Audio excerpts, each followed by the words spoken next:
অনেকে কিন্তু ভাই একটু মানে ভয়েও থাকে যে আসলে ট্যাটু লেজার মেশিনে হয়। লেজার মেশিন মানেই মনে করে যে ভারী ভারী শক্ত শক্ত মোটা মোটা হচ্ছে স্টিল লোহা এগুলা কেটে ফেলে, কিন্তু লেজার হ্যাঁ দিয়ে আপনার বড় বড় গাছ।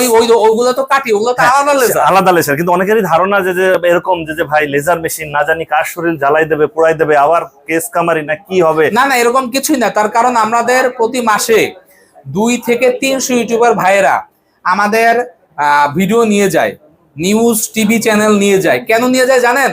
কারণ মানুষ সঠিক সন্ধানে সঠিক জিনিস খুঁজে পায়। না, আমার মধ্যে আপনাকে পাইছে। সবাই পছন্দ করে। এখন অপছন্দের কারণ আছে আপনার, আপনার সারা শরীরে ট্যাটু, এর জন্য হ্যাঁ, আপনাকে অনেকে এইটার অপছন্দ কারণে করে। অনেকেরই আমি cringe বলি বলে। ভাই, আর যারা আপনাকে এখন পছন্দ করতেছে এই ট্যাটু থাকার পরেও, কারণ হচ্ছে যে অনেকেই আমার সাথে কথা হয়েছে, বলছে যে যে আপনার উদ্দেশ্যটা ভালো।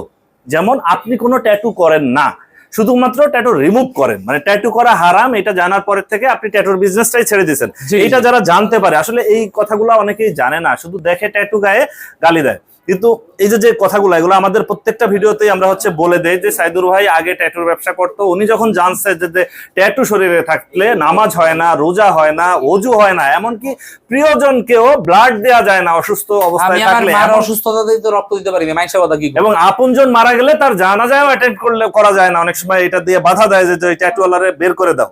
এরকম তো ঘটনা আছে। অ্যাভেলেবেল ঘটনা আছে।